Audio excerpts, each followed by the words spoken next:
Fala pessoal, bom dia, tudo bem? Vou fazer aqui um tutorial de como desbloquear o som de um carro depois de ter tirado a bateria, tá? Dá uma olhadinha aqui, ó, ele tá bloqueado, tá? Tirou a bateria ali, dá uma zerada. Como você vai fazer? Você vai buscar o manual de som do carro, né? E tem aqui o manual específico para o som. E aqui na contracapa tem o código que fica bem aqui, tá? Você pega esse código e vamos digitar. São 4 dígitos de código, tá bom? O primeiro botão corresponde à primeira aqui, tá? Então você vai apertando até chegar no número, tá? O segundo botão corresponde à segunda.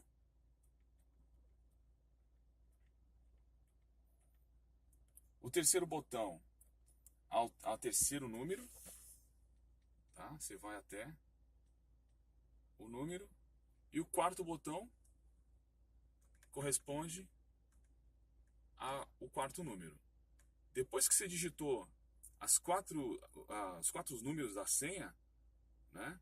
Você segura esse botão, já desbloqueou, tá?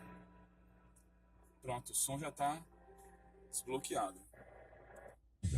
Você é curioso? Então fique na Funcionando. companhia de Ok? Silvânia Alves É isso por aí.